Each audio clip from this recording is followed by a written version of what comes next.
Olá, pessoal! Eu sou a Naila, professora de espanhol aqui do Estratégia Vestibulares, e estou passando para comentar com vocês rapidamente sobre a nossa prova de espanhol. Eu vou usar como molde, como modelo aqui, o nosso caderno amarelo, e sobre ele eu vou fazer alguns apontamentos.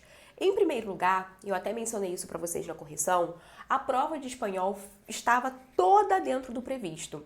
Foi uma prova que nós prevíamos, uma prova que trouxe as 4 habilidades da competência 2, conforme a gente prevê sempre, e traziam assuntos que são bem a cara do Enem. Então, por exemplo, nós tivemos questões que traziam aí a interpretação de textos referenciais, que foi a 5ª questão desse caderno aqui, aquela que falava sobre a cultura do cancelamento.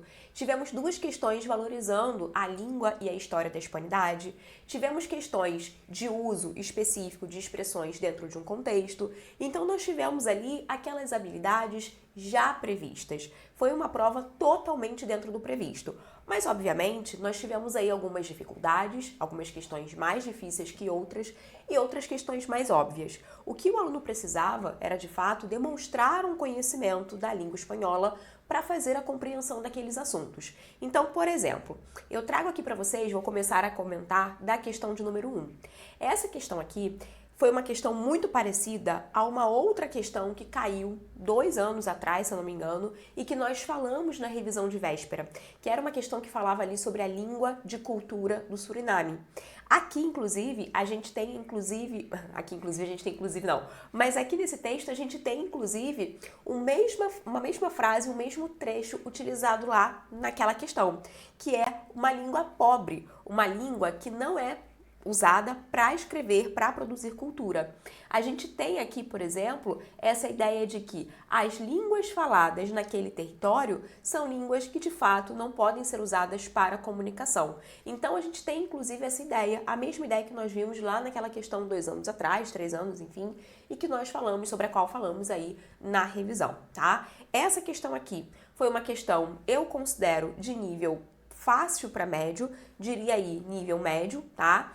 E era uma questão que usava aí a competência 8, a habilidade 8 da competência 2, que é aquela habilidade de valorizar a produção cultural e linguística da língua espanhola. Tudo bem? Então foi uma questão tranquila, uma questão que eu acredito que estudando e olhando para os bizus que eu dei para vocês, era totalmente possível. O gabarito dessa questão aqui, da questão número 1, da prova amarela, era a letra D. O objetivo da autora, ao utilizar ali uma língua originária dentro de um território que sempre prezou pela língua espanhola e que tinha mais 68 línguas, prestem atenção, 68 línguas originárias aqui e que mesmo assim é monolíngue em espanhol, é de fato valorizar essa língua e essa cultura, tá? Por isso que aqui a ideia é a representação da pluralidade linguística do seu país. Tudo bem? Então, questãozinha bem tranquila. Aí eu vou avançar com vocês para a segunda questão. A segunda questão, que está aqui do lado, deixa eu olhar para vocês aqui, que está do lado direito da tela, fala sobre, eu acredito que essa aqui foi a questão mais fácil da prova, tá? Mais tranquila, porque as alternativas não traziam muita confusão e o texto era bem claro ao mostrar ali a relação. Era uma questão que falava aí sobre 2 pessoas da Galícia e uma pessoa da Andaluzia. As pessoas da Galícia tinham o seguinte estilo de vida.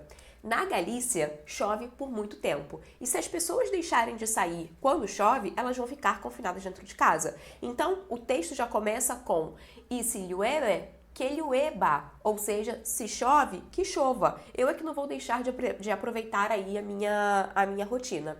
Então aqui a ideia é justamente mostrar essa diferença cultural. Foi uma questão tranquila, uma questão que de fato apresentou aí possibilidades, obviamente, né, de você talvez ficar em dúvidas, mas olhando para o texto a gente percebe, por exemplo, que aqui há uma diferença cultural entre o que os galegos querem e eles fazem e o que a pessoa que é da Andaluzia consegue fazer aí pra gente também, tá? Consegue trazer aí como vontade, ela não se deixa influenciar. Então, pra mim, essa aqui foi a questão mais fácil da prova de espanhol. O comportamento aqui indica a diferença cultural entre galegos e andaluzes. Tranquilos? Então, até agora, uma questão fácil, uma questão média. E essa segunda questão aqui trazia a habilidade 6, que era a habilidade de interpretar textos. Ponto. Era a interpretação de textos referenciais. Tudo bem? Vamos lá, que eu quero comentar sobre as outras questões.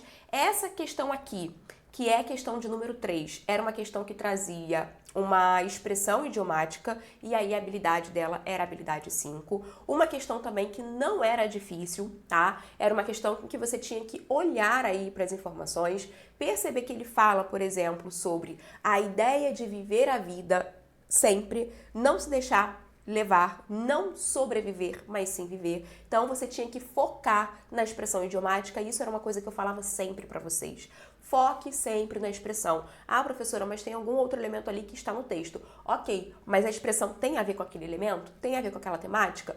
Há distratores nesse sentido, tá? Então aqui o nosso gabarito também era a letra D, desfrutar de todas as fases da vida, e era uma questão aí mediana, de nível mediano, tudo bem? Questãozinha de número 4 trazia mais uma vez a valorização dos povos originários.